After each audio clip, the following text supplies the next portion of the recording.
I need to touch some deck energy. What do Also I that. pull? Also The that. brawler. Oh, that is so pretty. Lack of empathy and confrontation. Did I bring that energy? No, what it is that you are tired of the foolishness. Me too. Like it's a collective. Tired of the foolishness of being like, oh no, I showed up, hands wrapped, ready to go. It's We about to throw these bows. Like, I'm yeah, not doing this. that card Like, makes and if me. I pull the bottom card, it's the walker. Like I'm out. Oh God. Those I'm so tired right now in those cards. So tired. The cards, no. The cards, no. I always find it funny when they do that. They're like, oh no, They're like, I wait, know I you can have hide more. it. Right. But wait, there's more. um, okay. I really want to introduce you to everybody because nobody's seen you yet here on my YouTube channel, but they're about to hear you on the podcast too. And Yes. everybody meet the lovely Erica Corday. We are doing a Woo Bestie series because it needs to be done. Yes, it And does. also, you and I, we work outside of obviously this video space together in a whole bunch of ways. And we just can't stop talking about metaphysical things. And we both ordered like No, how many decks in one night? I'm not going to talk about that because I did a Kickstarter again today. I'm not going to talk about this one was already in the budget though. I've been waiting for this one for months, but I Although I have to tell you, you recommended two beautiful sets for me, which I paid for in British pounds, and the conversion rate is not fantastic. So I think I get some extra points here. They're both like presently on their way across the pond. But they're beautiful, but oh my God, like buying things in British pounds where they don't convert into dollars before you hit purchase. see what happened was this is what happens when we're sitting and talking about stuff and you just hurry up and hit Apple Pay and we're done because there's a conversion on that site because I converted my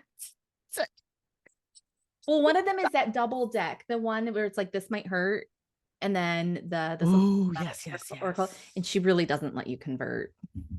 That one's a little, yeah, because my very first deck, which is still always going to have a special place for me, Modern Witch, came through there, and I think it was almost like I think I had to get it through like another site instead of that site because of that problem.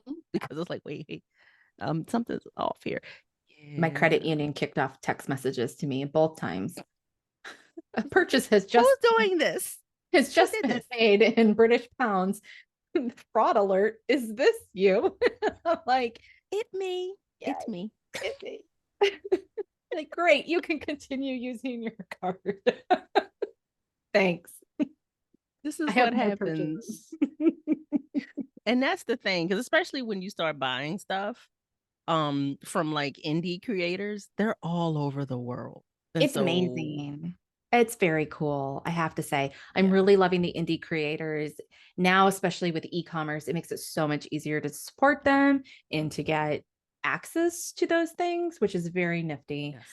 Um, but also like some of the oldies but goodies are also good. But things like Modern Witch have become way more mainstream now. So you can find Modern Witch like It is. everywhere. It is. And the only downside is you have to watch. And a lot of people on Instagram, for example, you'll see them put up posts of like these are the real ones and these are the fake ones. So because they do start popping up in places, it's like make sure that you're getting an The actual real one. authentic deck.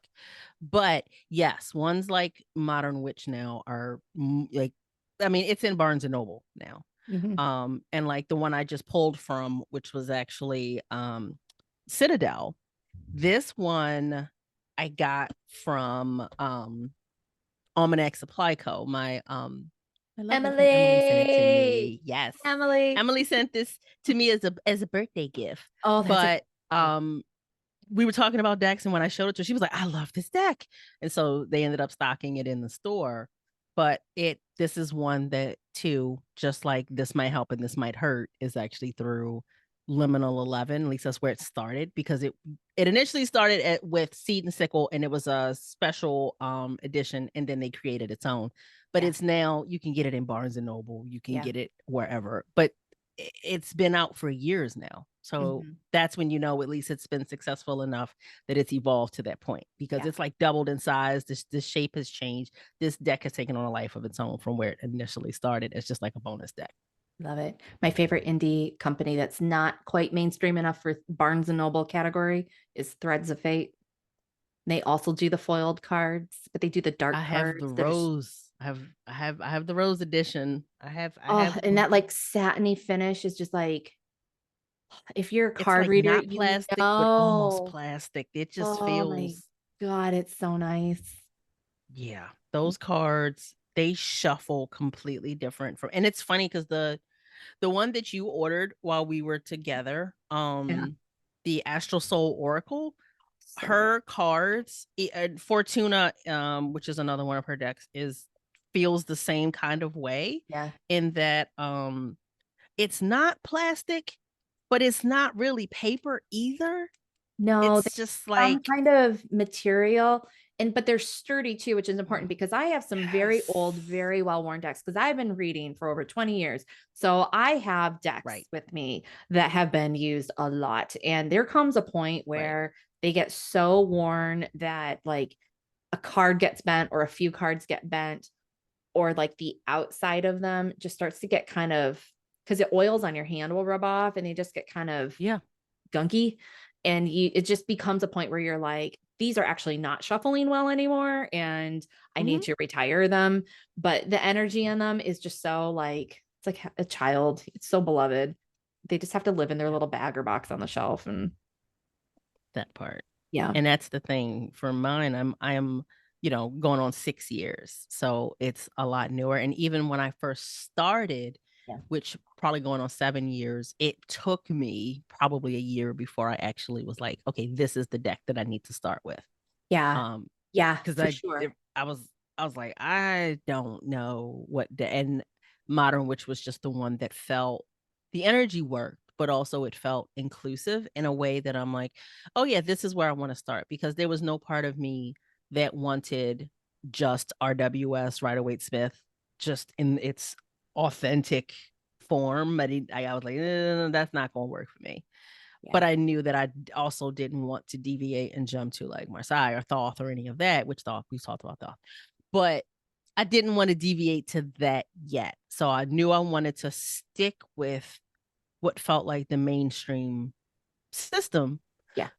But a lot of the decks just were not connecting with me. But I'll also acknowledge that the more that I've explored um the entire, you know, kind of cartomancy world as a whole, in any of the systems, I have found so many more options than feeling like I got like three places to look. I don't feel like that anymore.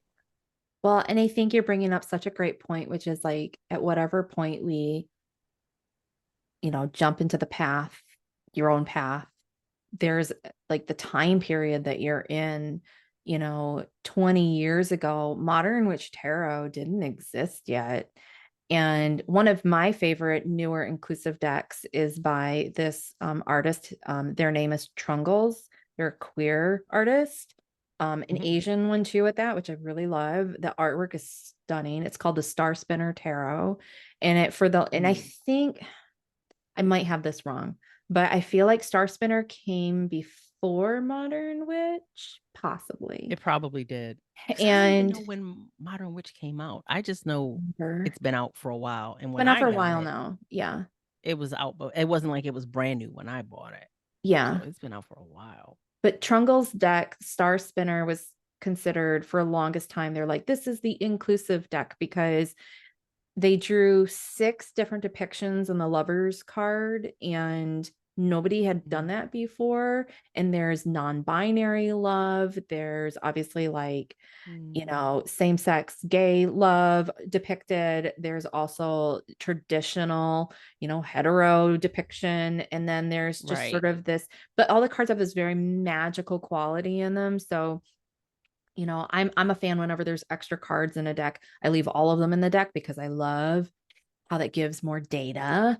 And there's somebody, I follow a bunch of people on YouTube, and there's one person I follow right now, and she reads with like 3 or 4 decks combined, like totally different decks. And it is wild. Have I have a lot of thoughts on that. And if you hear cards moving, it's because I'm looking. I'm looking in my deck because this deck has an extra card in it, and is Magnum Opus. That's the extra card because this deck that Maria made has a lot of alchemy and Hellenistic astrology and oh gosh, come on. It's very heavy in these other systems that don't always show up. Yeah. And I don't take those cards out. I leave those cards in as well. Here it is. Just Oh, that's had to. beautiful. I'm obsessed with foil on cards.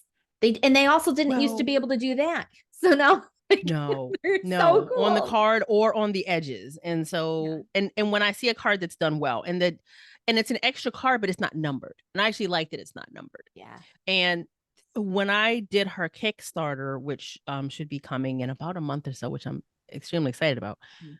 that was the first time that I had kind of been presented with the concept of mixing decks.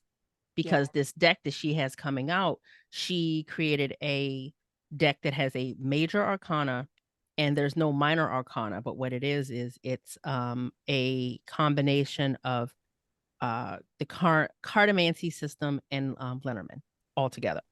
Oh. And she created the major arcana to be able to be used like an expansion pack for the other Fortuna deck because Fortuna comes in 3 different colors. So she created so you could swap out because this particular one she created goes into a lot of like the reincarnation afterlife types of things.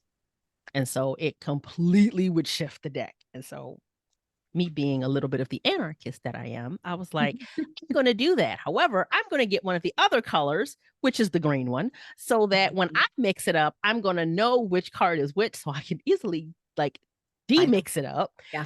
But also it like I wanted it to stand out. I specifically wanted to be able to know if I do a spread that Yeah. I can at a quick glance have an idea of where these combining energies are showing up before I ever even turn the cards over. Okay, I have a question for you. So, as a longtime reader, there are Yes. certain, I mean, everybody has their own rhythms and their own ways of doing things. I've seen people who Yes. absolutely will not read reversals and their readings are amazing. And I've seen people who, are like me, who are insistent that reversals give us more data and that we shouldn't Yep. ignore them. I've seen people who absolutely will not take pop outs when cards just like jump out of the deck while you're shuffling. And then I've seen some people, and that's the Yep. only card that they will take, which is Mm. me. And I'm wondering for you, what Uh-huh. like have you found yourself falling into a rhythm yet of like what you will and will not like accept as your sort of your framework, your scaffolding when you're reading? Yes, I do actually. I do reversals because I feel like, and for me, I've kind of always stuck with some version of what for me has felt very authentic that I learned from Biddy Tarot, which was Yeah. reversals are um, internalized energy, too much or too little of something, looking at the reversed imagery, or something is blocked. And so, kind of going with that as opposed to it is the complete opposite and it's doom and gloom. Yeah.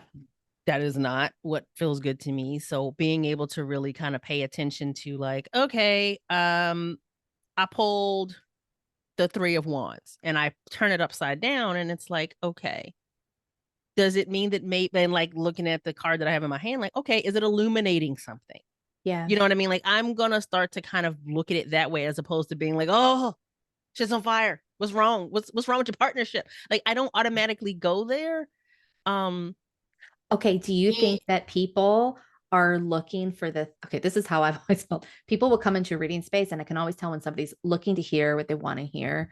They want to hear that everything's coming up roses and that to see that something not lined up pretty and perfect right? throws it off and puts it into the doom and gloom space when it's like that's not it. Like A, nothing's ever perfect. And also No. B, like everything's energy should constantly be in motion. If it's standing still, something is really wrong. And Yes.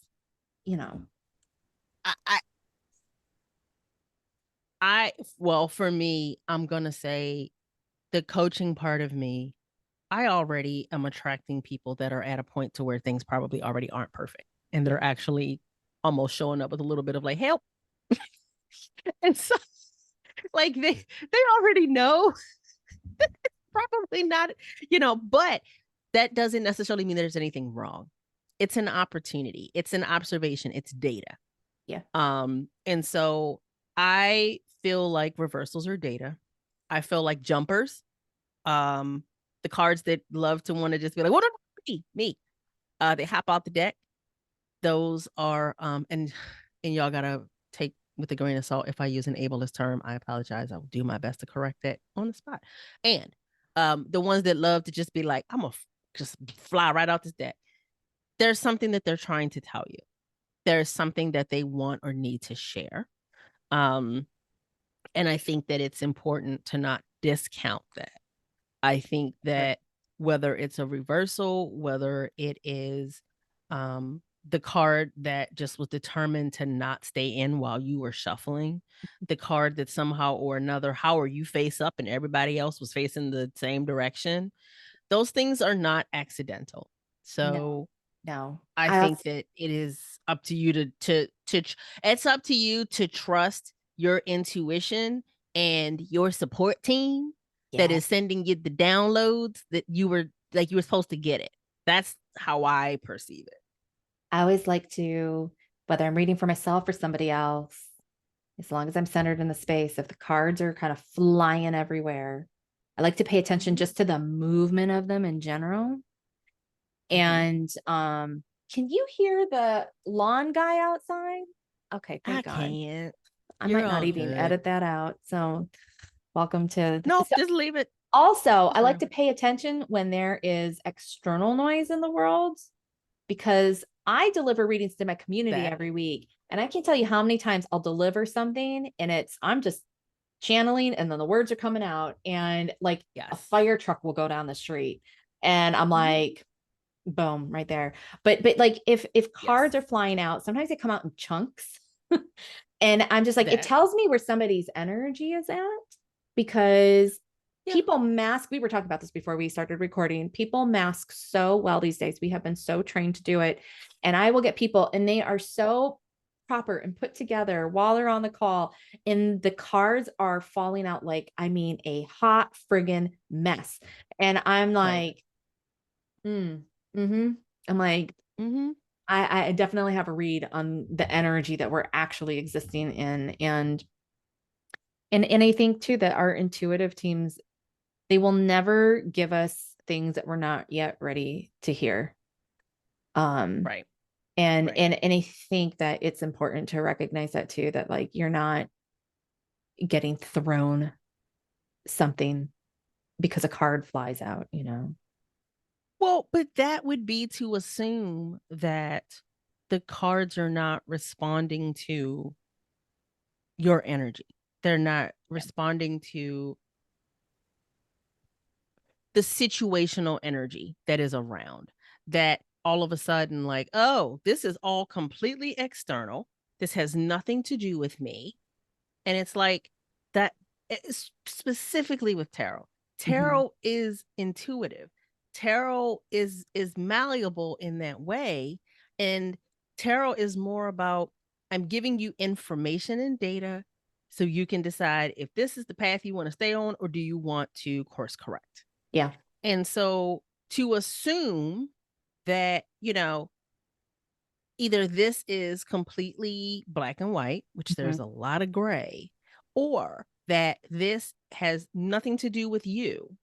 I don't think that no. And so I take in a lot of information from Lindsay Mack. She does Soul Tarot. And one of the things that I picked up from her that I really Love Lindsay Mack. appreciate. You know, she moved to Oregon, right? She's in my neck Oh, of she the. did. See?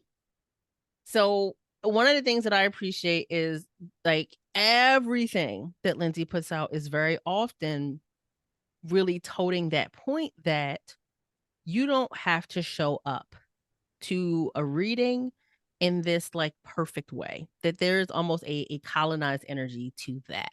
And Yeah. so if you pull and stuff is flying around, if you pull and stuff is like, hot, what?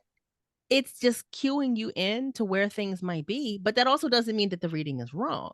Mm-mm. And that was one of the things that I appreciated in learning from Lizzie, because they're like, look, like you don't have to do this, like you must center yourself or you can't pull or your pull's going to be wrong.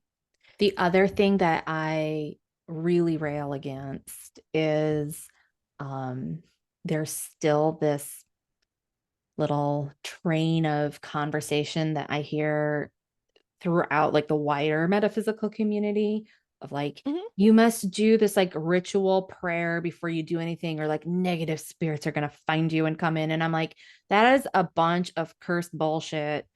It drives me friggin' Absolutely not. bananas. And I'm and like, and I don't like that anyway, because I'm like, I don't know what your ancestors are doing, but I am blessed and highly favored, so I'm I don't know like, about you. I am protected all the time and I don't let the shit into my energy field anyways. So So what you how talking about? exactly Like, is that going to come no. in without my consent? No, that sounds more to me like somebody that needs to figure out how to create a ritual for themselves, which Yeah. is fine. However, I think that when you are trying to intuit something, or you are trying to interact with your spiritual practice and you put parameters on it, Mm. Mm, that in itself, it feels very Black Panther. Hello, colonizer.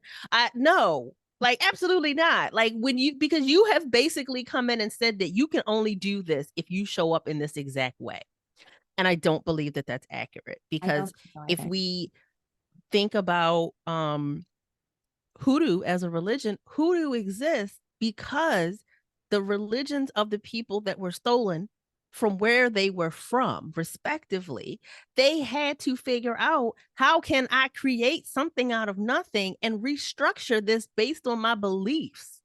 And so it's never about these things in the way that you think it is. I think there's always that you have to have reverence, you have to have respect. But when you come at it like, oh, only if you do this, bullshit. Tell That's me you ain't never had to recreate because everything was stolen from you, but you were smart enough to know that the magic was in you. Tell me you don't know what that means without telling me, because that's what you told me. oh, this is why I love talking with you. No, I feel it's so true. I mean, like you and I have talked about like all the things we've grown up with. There are things that we inherit through our family lines, culturally, Mm-hmm. socially, whatever. I grew up like so much time in my childhood was spent over in Taiwan, and we would go to the temples, and the Taoist tradition has multi gods, like multiple gods, and there is no one good thing or bad thing. They are complex and multifaceted, and there are trickster energies and there are, protective ones, and it all exists within like Mm-hmm. the same energy. And Right. I always loved so much that that has infused, I think, my experiences. Somebody who got into reading and channeling and all the good stuff. And because I just always saw it as like it's just energy that is constantly in motion and is responding to the world around it. And how are we going to respond in Yes. kind to it? And are we going to respect it? And therefore it respects us back, even if Right. it's like, Right. like it's I just think that there is a very interesting thing growing up on US soil, especially. And I have a really good friend who has been in the metaphysical space a long time, who pointed this out to me years ago. And she was like, and I asked her, I said, oh, I was like, does that mean that because I was born in another country that I carry like that energy, Mhm. experience more? And she's like, no, she's like, you're very much of like United States energy. And our energy in this part of North America is fascinating because we have colonialism and we have, this like that Puritan, like it's such a dichotomous thing. It's people who are persecuted and at the same time turn right back around and we're just like so dogmatic in their beliefs. Mhm. And Yeah, it like infuses the soil that we exist on. And I it see does. even the most, open enlightened readers, we have to like constantly like cross check ourselves and like ask ourselves, what am I interpreting in the season? Where is it coming from? I am an Right. imperfect being, and that is perfect. And what am I going to do better as a reader as I move forward? And sometimes it means you That. retire an old deck that no longer serves its purpose. And sometimes it means that you like change the way you approach the reading.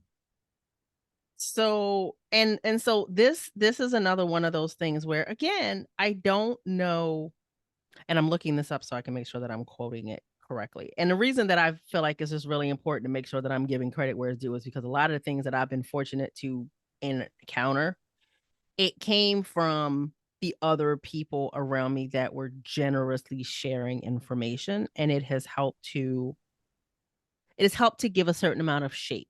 So I didn't feel like I just had information and I'm like, I don't know how this fits together into a framework for me.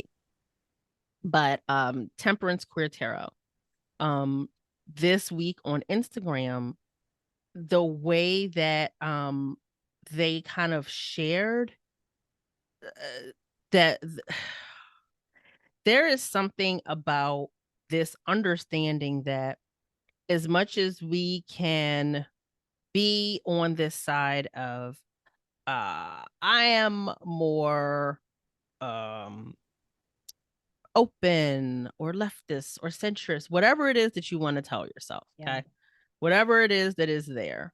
Um you have to also be really careful to not end up putting yourself in a position of going from I believe in us being able to make our choices and follow our intuition to next thing you know, it's like, but if you drink bleach and eat a vegan diet, you don't have to get cancer treatments. And it's like, oh, don't go there. Wait.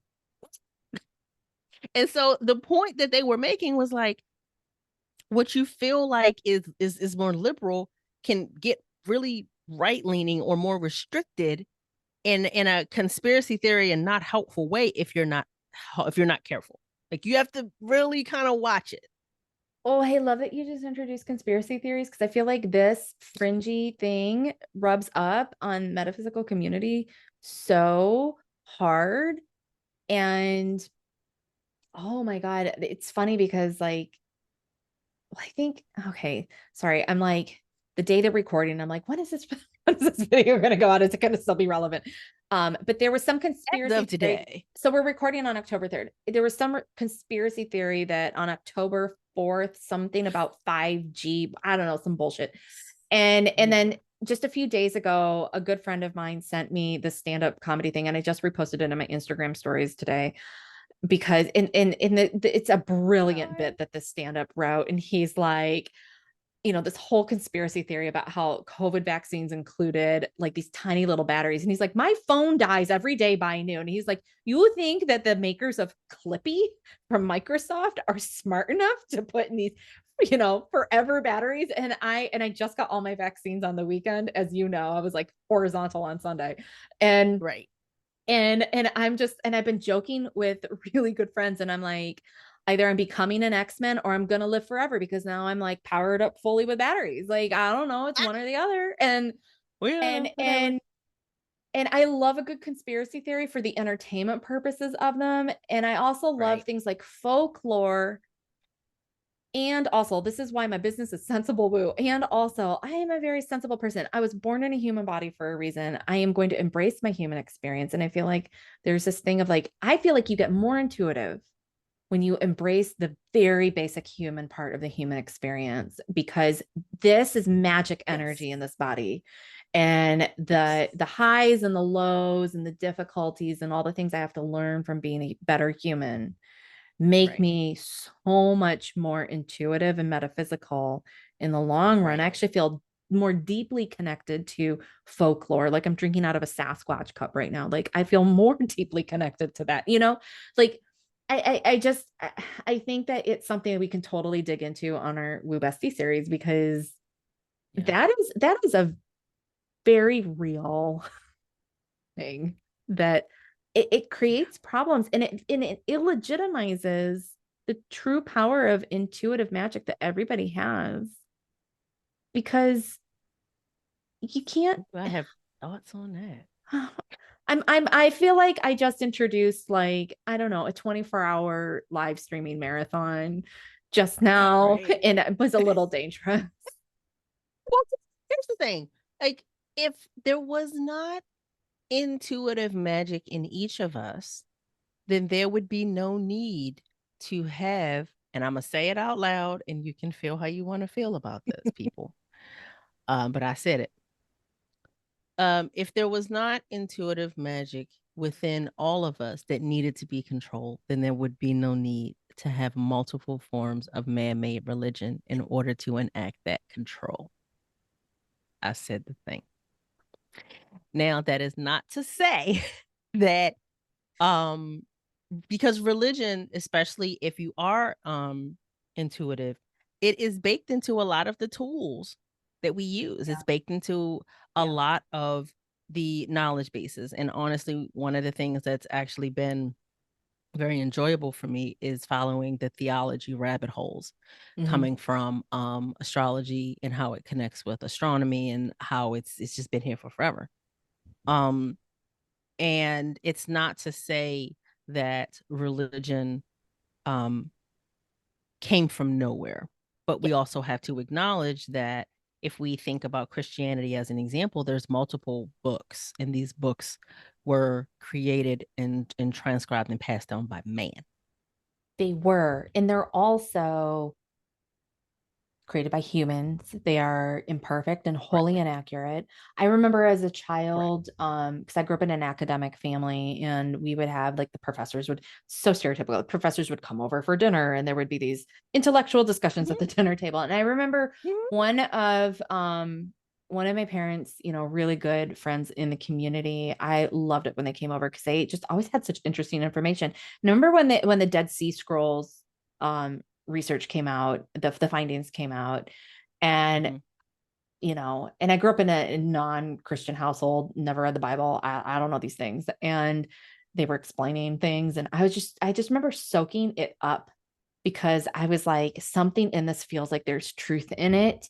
Somebody's story Right. omitted. And it was just the most fascinating thing. And then, of course, now there's more and more research and data and analysis that's come out in Mhm. subsequent years. And I think it just points out how much, like, there's always more to the story.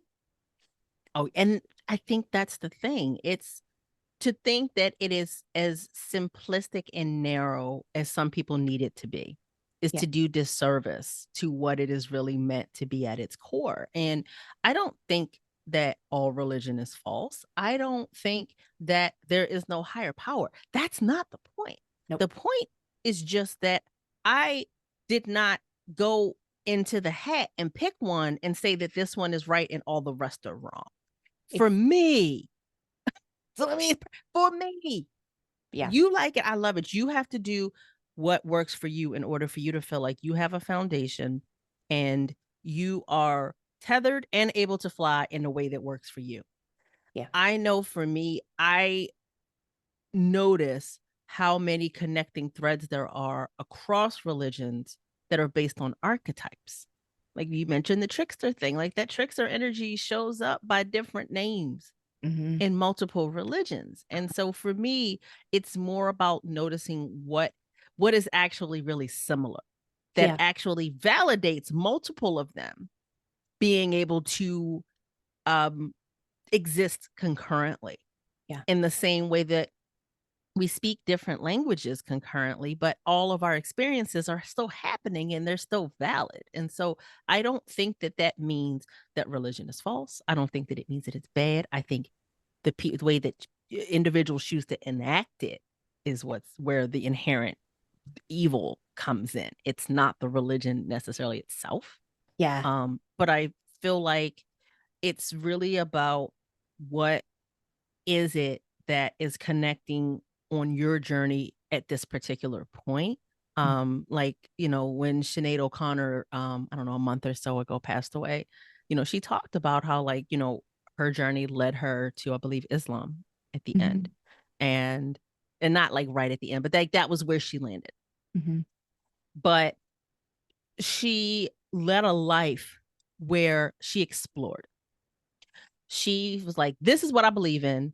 This is where I'm going to do my own research. This is what I am going to figure out for me. Mm.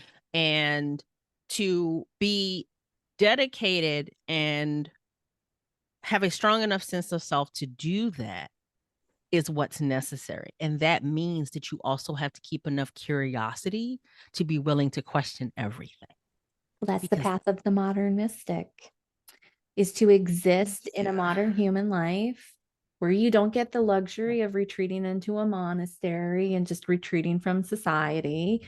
You have to live life every day, and you're entitled to use all of the things that have come to you in your life to gain a sense of connection to yourself and the world and a higher purpose. And however you want to use what words that feel good. I know some people like using the word God, some people don't. Some people like to use right. energy words like the universe or whatever. Some people don't. And it's like, it actually doesn't really matter. You just have You to, have to do it what yeah. works for you. But the interesting thing about that too is it's also having enough reverence and respect to understand that you also can't do, and I feel like I keep using this word, you can't do the colonizer thing of like, I'm just gonna cherry pick and put it all together the way I feel like it, because that's not what I'm gonna do either. Mhm. So there's also something about deciding to go in and pilfer whatever you want and to discard the rest because you feel like it doesn't serve you, and to push that as the new thing. However, your personal practice is, as a practitioner equals a person who's practicing. Whatever your practice is, you like it, I love it. You do yours. But, using the example, I need there to not be white people out here thinking that they can use hoodoo and voodoo. It's not for you. Don't do it. I don't suggest it. I don't suggest it. So I do think that, we have a privilege that can go awry if you're not careful to want to have access to any and everything. And there does need to be respect for what is or is not yours and what the um historical lineage connections are to things, and to Yeah. be mindful of that. Well, there's an energy in all those things. And there's a reason why there's legends and folklore, and like they came from somewhere. Mm-hmm. That energy is infused in them. And that's where the respect has to come in, is that you don't have a natural tie to that energy. Frankly, I don't think most any of us have ties. We have to educate ourselves and really understand them. So we're in October and we're in practical magic season. And I always love that scene towards the end where she's like, my dear, you can't practice magic and look down your nose at it at the same time and expect great things to come of it. And Well, I'm like, that, I mean, that's true for anybody. So yeah. um I'm actually gonna wrap us up because this I think is quite the taste of all the things that are going to come out of this. This is not the like, what tarot deck are you using today? I mean, of course we're going to talk about that too, but but you we're going However, there's more. to go places together. I like that part. And this is where I'm really excited to have these conversations because I am newer at this outwardly than what you are. and you have the experience, and having been really raised in that place of like, here's a whole bunch of information, question it, do what you will, and be open about it. And I think having that approach, um can it combines beautifully, and being able to have the different things that we've encountered, the different ways of processing this, and the ways that this is really about the sharing so that people can find what is it that allows them to access their own magic in any way, shape, or form that works for them at that place in their journey. That part for me feels so purposeful and Oh, it's intentional, and I so love it. good. Yeah, I can't wait. I can't wait. Thanks, friend. Of course, friend. Okay. We will see everybody next time.